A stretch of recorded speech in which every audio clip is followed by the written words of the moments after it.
Hello everyone, स्वागत है आपका हमारे एक नई वीडियो में। दोस्तों आज मैं आपको मासा निकालना बताऊंगा किस तरीके से निकाला जाता है, वो भी गुणनखंड विधि से। ठीक है दोस्तों, इसमें सबसे पहला सवाल लिख लेते हैं 144। ठीक है, और 198 का हम लोगों को मासा निकालना है। अब देखिए दोस्तों, सबसे पहले हम लोगों को इसके गुणनखंड करने पड़ेंगे। पिछले वीडियो में मैंने आपको बताया था कि मासा या लासा निकालने के लिए गुणनखंड करना आना चाहिए। गुणनखंड का मतलब है कि आपको भाग देना आना चाहिए।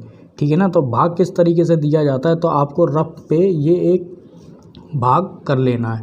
ठीक है, सबसे पहले हम लोग 44 के गुणनखंड करेंगे। ठीक है, और यहाँ पे देखिए दोस्तों, ये जो गुणनखंड हैं, जितने भी गुणनखंड आएंगे वो अभाज्य होंगे, तो इसलिए इसे अभाज्य गुणनखंड विधि भी कहा जाता है।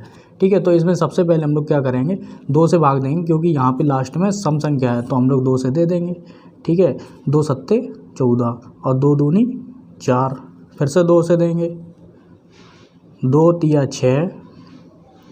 ठीक है, और 1 और 2, 2 छिंगे 12, फिर से 2 से देंगे, 2 एकम 2, 2 अट्ठे 16, फिर से 2 से देंगे, 2 निम्मे 18, फिर से अब 3 से देंगे। ठीक है ना, 3 त्रिका 9। ठीक है, जो कम से कम संख्या होगी उससे देंगे। अब वही अभाज्य गुणनखंड क्या होता है, जैसे कि अभाज्य गुणनखंड या तो ये 2 से कटेगी संख्या, ये जो 2 है, या तो ये 2 से कटेगी या तो ये 1 से कटेगी। ठीक है ना, इसीलिए इसे अभाज्य गुणनखंड कहा जाता है, अभाज्य संख्याएं कहा जाता है, तो इसलिए 3 एकम 3।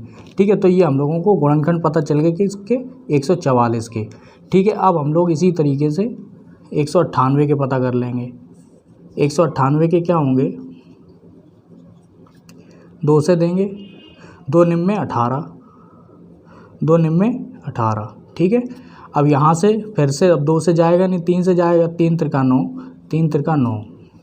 ठीक है, अब यहाँ से जाएगा 3 से, 3 एकम 3, 3 एकम 3। अब ये सीधे डायरेक्ट जाएगा 11 से, तो 11 एकम 11। तो ये आपके आ गए 198 के गुणनखंड। ठीक है ना, यहाँ पे, और ये आ गए आपके 144 के गुणनखंड यहाँ पे। ये आपका इतना काम जो है वो रफ पे होना चाहिए। ठीक है ना, इस तरीके से अगर पूछ दिया गया कि गुणनखंड विधि से लिखिए। ठीक है, तो अब हम लोग क्या करेंगे, यहाँ पे लिख देंगे कि 144 बराबर, यहाँ पे ये सारे गुणनखंड लिख देने हैं, 2 गुणे 2 गुणे 2 गुणे 2 गुणे 3 गुणे 3। ठीक है, ये हम लोगों ने सारे के सारे लिख दिए, क्योंकि 1 2 3 4 बार 2 हैं और 3 बार 2 हैं। ठीक है ना, यानी कि 3 जो है वो 2 बार है। तो 198 के करेंगे गुणनखंड, 198 के लिखेंगे, कितने होंगे, 2।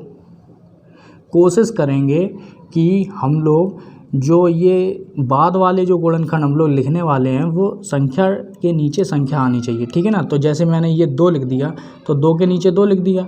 ठीक है, अब हम लोग क्या लिखेंगे, 3 के नीचे 3 लिख देंगे। अब ये जो बचा 3, ये भी हम लोग 3 के नीचे 3 लिखेंगे। ठीक है ना, 3 के नीचे 3 हो गया। यहाँ पे दोस्तों जगह नहीं बची हुई है, तो इसलिए हम लोग गुणे 11 हम लोग अलग लिख देते हैं, इस तरीके से अलग। ठीक है ना, यहाँ पे जगह नहीं बची हुई है, तो हम लोग क्या करेंगे कि यहाँ पे इस तरीके से हम लोग जोड़ा बना लेंगे। ठीक है, ये 3 का जोड़ा बन गया और ये 3 का जोड़ा बन गया।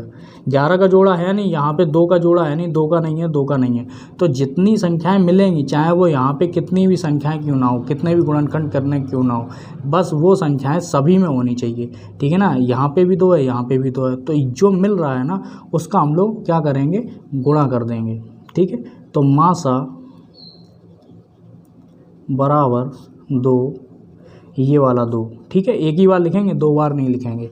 ठीक है, गुणे 3 गुणे 3। ठीक है, तो 3 त्रिका 9, 9 दूनी 18। तो 144 और 198 का गुणनखंड विधि से जो हम लोगों का मासा आया है वो कितना आया दोस्तों, 18 आया है।